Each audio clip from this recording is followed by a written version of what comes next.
네, 2016년 새해가 이제 얼마 남지 않았습니다. 2016년 새해 경제 분야에서 달라지는 것들이 무척 많다고 하는데요. 네, 꼭 기억해야만 하는 것들을 살펴보겠습니다. 정철진 경제평론가와 함께합니다. 안녕하세요. 네, 안녕하십니까. 네. 자, 새해부터 달라지거나 새로 네. 도입되는 제도들 우리가 좀 자세하게 오늘 알아볼까 합니다. 네. 자, 먼저 이 3월부터 도입되는 만능 통장, 네. 이 개인 종합 자산 관리 계좌인데요. 네. 이 설명을 좀 해주시죠. 그렇습니다. ISA라고 하고요. 발음을 잘해야 됩니다. 네. ISA, 개인 종합 자산 관리 계좌라고 하는데 이게 뭐냐면은 이제 기존에 우리가 올해까지는 재형 저축이 있지 않았습니까? 근데 예. 올해로서 재형 저축은 사라지게 되니까 이제 이것의 또 다른 이제 후속타로 이제 정부가 이 ISA 계좌라는 것을 나왔는데요.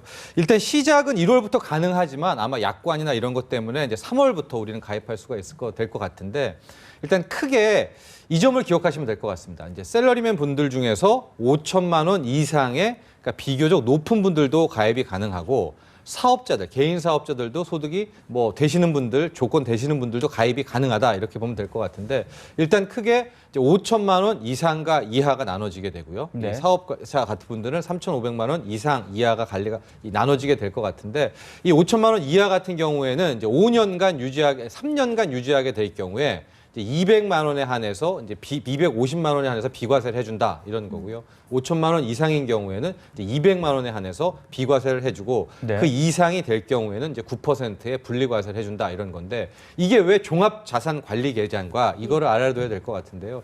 계좌를 하나 트게 되면 이 계좌를 통해서 이제 계좌이체 같은 형식으로요. 네. 예금을 해도 되고요.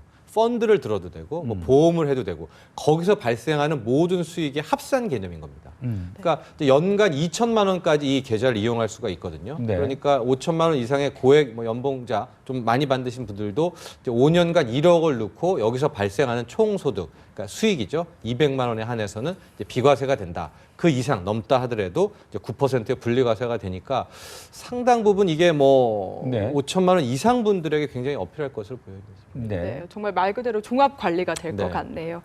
그리고 내년에는 은행 업무를 보려면 직접 은행을 방문하지 않아도 가능하다 이런 이야기들 들리더라고요. 그렇습니다. 올 하반기 뭐 가장 뜨거운 뉴스 중에 하나가 이제 인터넷 은행에 예. 대해서 두 곳이었죠. 카카오뱅크하고 이제 K뱅크에 대해서 이제 예비 인가가 나온 겁니다. 아마 연초에 1월, 2월 내에 본인가가 별 이변 없이 나오지 않을까 보여지고요. 이제 상반기가 되면 아마 우리들 스스로도 이제 드디어 뭐 카카오뱅크 계좌 뭐 000001 뭐 K뱅크 0001 직접 우리 스스로가 이 인터넷 네. 뱅크에 이제 인터넷 은행에 계좌를 틀 수 있게 될 것 같은데요.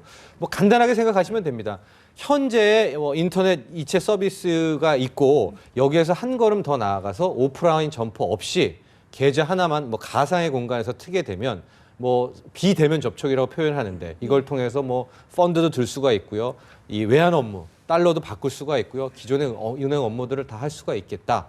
뭐 드디어 본격적으로 내년 여름쯤 되면 이제 네. 인터넷 은행 시대가 열린다 생각하시면 됩니다. 그렇군요. 자, 이 대출 쪽에서는 이제 가계 대출이 워낙 급증하다 보니까 상당히 좀 주택담보대출 심사가 강화될 것으로 지금 네. 예상이 되고 있죠. 이미 뭐 가이드라인은 나왔었죠. 네. 주택담보대출이고요. 수도권, 서울과 수도권은 내년 2월부터, 그다음에 지방은 5월부터 이게 본격적으로 시작되는데 이것도 내용이 굉장히 많은데요. 핵심은 네. 하나만 이제 생각하시면 됩니다.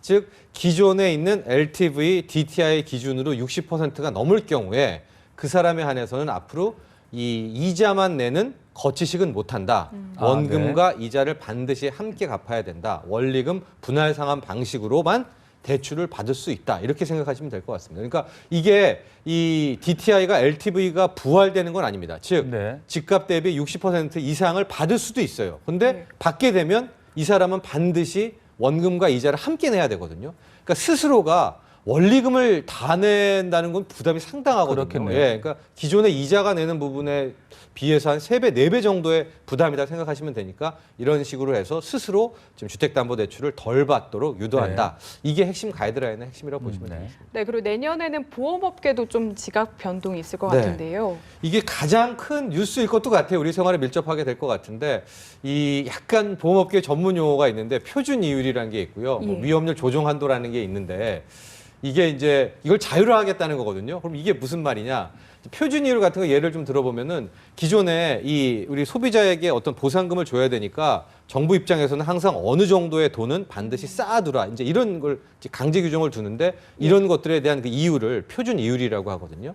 그런데 표준 이율이라든가 위험률에 따라서 정부가 개입하는 조정 한도 같은 것들을 다 풀어주겠다는 겁니다. 그래서 이제 내년부터는 보험료의 결정권 그리고 거기에 따른 서비스를 보험사 스스로 이제 자율로서 할 수 있겠다 이런 건데요. 일단 기본적으로 뭐 가격 경쟁이 일어날 겁니다 분명히. 예. 근데 꼭 가격 인하뿐만이 아니라 몇 가지 상품에서는 오를 수도 있네요. 필연적으로 오를 거라고 보는데 제가 보기에 대표적인 거는 실손보험 이거 무조건 오릅니다. 네. 어린이 관련 보험 이것도 크게 오를 수밖에 없고요. 암보험 같은 경우에도 기존에 많이 보험사들이 손해봤던 부분이거든요. 그래서 예. 이것도 분명히 오를 테니까 뭐 요즘 뭐 보험업계에서 많이 권하는 것들은 비갱신형, 즉 한 번 내면은 다시 갱신이 안 되는 비갱신형 암보험 같은 경우는 이제 올해 가기 전에. 올해가 가기 전에 이제 가입하는 것이 좋다 이런 이제 조언도 하게 되는데 이제 보험료 자율화가 과연 네. 보험료만 인상되는 게 아니라 이제 네. 연계돼서 서비스까지 함께 개선되는지 지켜봐야 되겠습니다. 네. 자, 경제 전반적인 제도도 좀 계속해서 이야기를 나눠보죠. 이 최저임금이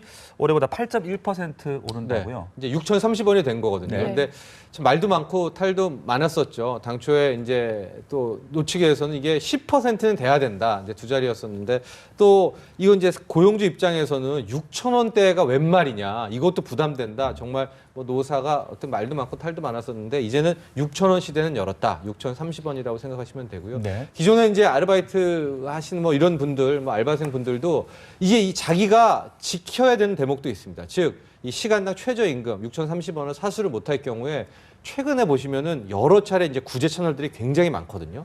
예, 그걸 통해 가지고 뭐 신고를 한다든가 해서 네. 자신의 권리를 좀 찾을 수 있는 이제 그런 방안들 많이 이용해 주면 좋을 것 같습니다. 네, 저도 대학교 때 이 최저임금 아르바이트 하려고 확인했던 기억도 네. 나네요. 예. 그리고 참 소비자분들께 국민분들께 반가운 소식이 아닐까 싶은데요. 네. 암이나 심장 질환 같은 4대 중증 질환에 건강보험 적용이 확대된다고요. 그렇습니다. 네. 이제 우리가 이제 4대 중증 질환이라고 하면 암, 또 심장 관련, 또 뇌혈관, 그다음에 희귀성 난치 질환을 꼽는데요. 이제 기존에 여기에 대한 검사에 있어서 이 정도는 이제 검사가 되게 어렵습니다. 가령 초음파도 유도 초음파를 해야 되고 이제 수면 내시경도 일반 내시경, 수면 내시경이 있는데 기존에는 이제 일반 내시경 검사만 우리가 건강보험에 급여를 적용했었거든요. 근데 초음파라든가 또 수면 내시경까지도 다 이제 급여 대상이다. 즉 건강보험을 적용받을 수가 있으니까 관련 환자 뭐 가족 입장에서는 이제 상당히 이제 혜택이 된다. 이걸 기억하시면 좋을 것 같습니다. 네. 게다가 이제 또 하나 좀 나왔던 게 그 우리가 희귀 질환자 이런 거 뭐 다큐멘터리에도 많이 나오는데 예.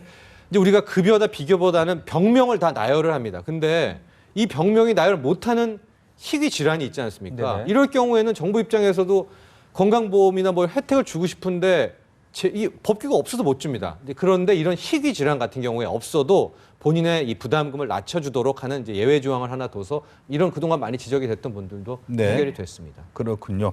자, 그리고 이 근로시간 단축 지원금이 도입된다고 하는데 네.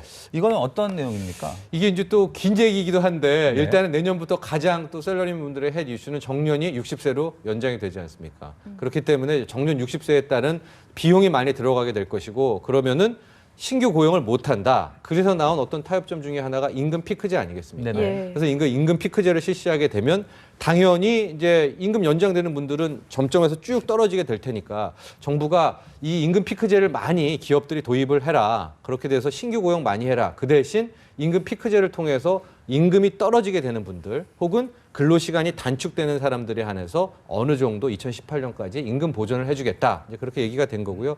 그래서 10% 이상 임금이 줄어든 경우 또 근로시간으로 보면은 주당 32시간이 확 줄어든 경우 이런 경우는 이제 근로시간별로 돈 받는 분들도 있지 않겠습니까? 예. 이런 경우에는 최대 연간 1,080만 원까지 정부가 지원해 준다 해서 정부 입장에서는 빨리 좀 임금 피크제를 좀 실시했으면 하는 바람들, 네. 이게 대중화가 됐으면 하는 바람을 표현했습니다. 예. 그리고 국민연금도 가입 기준이 완화된다고 하더라고요. 네, 그렇습니다. 국민연금이 현재 기준은 이제 한 개별 사업장에서 월 60시간을 일해야 거기서부터 국민연금도 되고 사업주가 돈 받고 하는데 이제 이것을 좀 완화해서 이런 얘기가 있습니다. 실은 미래에는 뭐 직업이 3개를 가져야 된다. 뭐 직장을 뭐 2개 이상, 3개 이상 가져야 된다. 그러니까 이거를 어떤 쪽으로 감안을 해서 두 군데에서 그러니까 합산으로 해서 60시간이 될 경우에도 토탈 합쳐서 국민연금의 이 가입 대상자로 되겠다. 그러니까 네. 그 정도로 좀 국민연금에 있어서 융통성을 좀 두고요. 아마도 이런 좀 정규직, 비정규직 어떤 노동시장의 유연성도 함께 취하는 그런 모습을 보였습니다. 네. 자, 그리고 남성 육아휴직 참 이게 직접 신청한다는 것이 쉽지는 않은 상황들이 많은데 좀 네. 더 활성화시키기 위해서 급여를 3달치를 미리 그렇습니다. 지급을 이제 한다네요. 우리 이 출산 육아와 마찬가지로 예. 남성 육아도 이제 석 달치를 같이 부교한다고 해가지고 이게 이제 저출산 문제를 해결하려는 여러 방편 중에 하나다. 그러니까 주택에 있어서는 뭐 신혼부부들에게서 뉴스테이도 주게 되고요. 또 이런 실제 출산에 있어서는 이제 남성 셀러리맨분들에게 석 달치의 이 육아 이 휴직이 수당이 지급되니까. 그래도 많이 이용을 할까요? 근데 글쎄요, 근데 내년부터 많이 이용했으면 좋겠습니다. 네, 회사 상황 그리 녹록지가 않을 네, 때가 많죠. 녹록지가 않습니다. 석 달은 좀 그렇죠. 네. 그리고 이 소식은 군인분들께 반가운 소식일 것 같은데요. 네. 월급이 15%가 인상이 된다고 하죠. 그렇습니다. 이게 작년 하반기에도 나왔었고 제 기억으로는 이 뉴스 나왔을 때 거의 포탈에 1위 뭐 정도로 했었던 건데요. 정확히 네. 15%가 인상이 돼서 상병 기준으로 보면은 이제 월 17만 8천 원이고요. 병장은 19만 7천 원. 그러니까 병장이 되면은 거의 매달 한 20만 원은 이제 월급으로 받게 됩니다. 물론 이거 모으기가 힘들어요. 이게 군에 네. 있을 때도 거의 다 이 PX에서 쓸 수밖에 없지만은 어쨌든 현재 우리나라 병장이 내년부터의 월급은 20만 원이다. 또 이렇게 기억하시면 될 것 그래도 같습니다. 조금이나마 힘이 될 수 있을 것 예, 같아요. 네. 자, 그런데 좀 반면에 반갑지 않은 소식이죠. 항상 이게 해가 바뀌면은 공공요금 이게 들썩이는데 뭐 네. 쓰레기 봉투 가격이라든지 도시가스 요금 등 인상이 지금 예정돼 있고요. 예, 일단 쓰레기 봉투값은 최대 이제 150원 이제 인상이 거의 확정이 됐어요. 그래서 아마 서울시 입장에서도 여러 가지 재정 수입 중에서 뭐 이런 식으로 해도 우회적으로 확보할 것 같고요. 도시가스 같은 경우에는 일단 보류가 됐었다가 네. 아마도 내년 초에는 재상정해서 도시가스 요금도 어쨌든 1분기 내에는 뭐 인상 쪽으로 가닥이 잡힐 것으로 이렇게 보일 수가 있겠고요. 아마도 공공요금 중에서는 거의 확정되게 된 것이 역시 고속도로 통행료. 네. 이게 4.7% 거의 5% 가까이 오르고 이제 민자고속도로도 이렇게 저렇게 해서 좀 오르게 되거든요. 네네. 그래서 좀 이제 국내 여행 다니고 할 때 예. 바로 내년부터는 통행료가 왜 이렇게 올랐어? 이게 좀 체감할 수 있지 않을까? 뭐 그런 소식도 있습니다. 그렇겠네요. 네. 네. 지금까지 정철진 경제평론가와 함께 내년부터 달라지는 것들 살펴봤습니다. 감사합니다. 고맙습니다. 고맙습니다.